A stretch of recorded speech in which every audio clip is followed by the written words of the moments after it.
Hey, welcome. Today, we're going to break down one of the most fundamental concepts in all of math, power functions. I love thinking about complex mathematical curves as these intricate, amazing models. And if that's the case, then power functions? Well, they're the simple, powerful Lego bricks we use to build them all.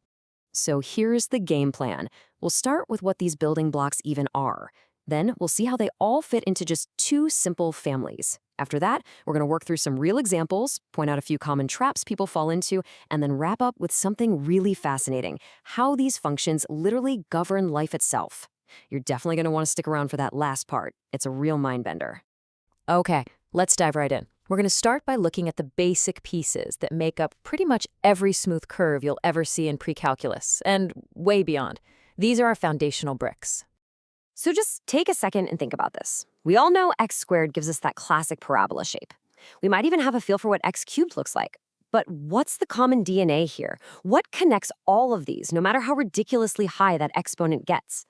Well, the answer is pretty cool, actually. They are all what we call power functions. And just like Lego bricks, they all share a simple, predictable structure.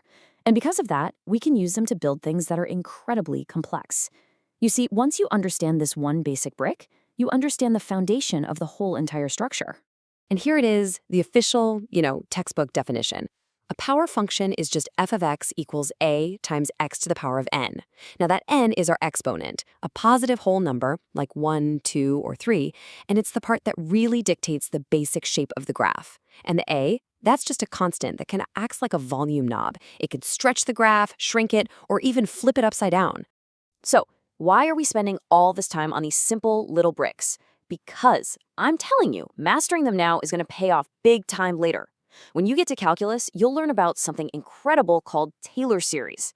It's this amazing tool that lets you approximate any function. Even wild ones like sine waves, just by adding up a chain of these basic power functions. Now, here's where things get really, really cool, and honestly super simple. The beauty of power functions is that even though there's an infinite number of them, they all fall neatly into just two predictable families. And it all comes down to their exponent. Okay, if you remember one thing from today, make it this. It all boils down to two families. If the power n is an even number, like x squared or x to the fourth, you get a U shape. See how both ends point up in the same direction?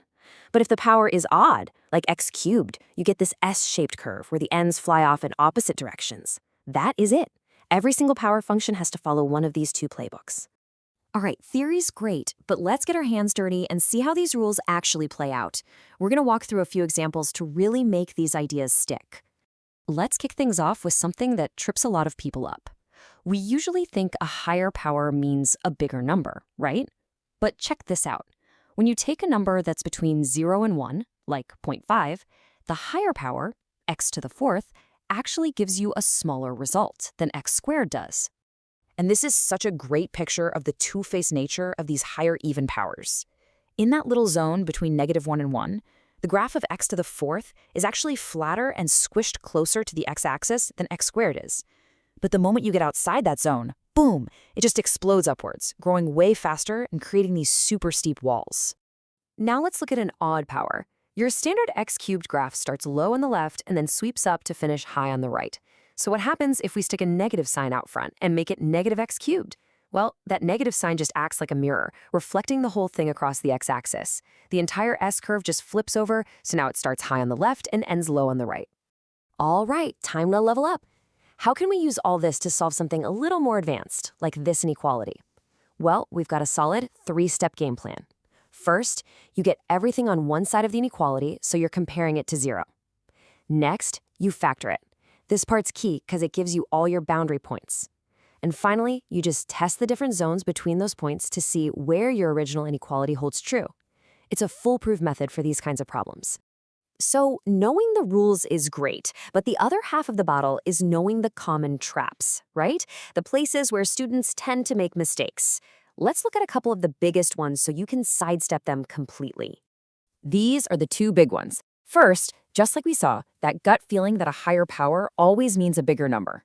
You've got to remember that inside that -1 to 1 interval, it's actually the other way around. And the second trap? It's all about being super careful with negative signs, especially when you've got even powers. Let me show you exactly what I mean. You have got to see this. Seriously. Just look at the difference those little parentheses make. On the left, we're taking the entire number, -2, and raising it to the fourth power. That gives us a positive 16. But on the right, with no parentheses, the order of operations says we have to do the exponent first. So we do 2 to the fourth, and then we apply the negative sign, which gives us -16. It's a tiny little detail with a massive impact. Okay, we've been deep in the math world for a bit. Let's zoom out and see where this stuff shows up in real life. And trust me, this application from biology is as fascinating as it is surprising. It really shows how fundamental these functions are. I want you to picture an elephant and a mouse. An elephant can be 10,000 times heavier than a mouse. So does that mean it needs 10,000 times the energy just to stay alive? I mean, you'd think so, right? But nature is way, way cooler than that. The relationship is not nearly that simple. The relationship is actually described by, you guessed it, a power function. It's something called Kleiber's law, and it says that an animal's metabolic rate is proportional to its mass raised to the 3/4 power. That fractional exponent is everything. What it means is that as animals get bigger, their metabolism actually becomes way more efficient. And this isn't just some fun fact, it's a fundamental scaling law that governs pretty much all life on Earth. And that kind of leaves us with this one big idea to chew on. These mathematical Lego bricks we've been playing with, they don't just build abstract curves on a graph. They describe the very rules for how life scales on our planet. It just makes you wonder what other complex systems out there, from the stock market to the laws of physics, are secretly being run by these same simple, powerful rules.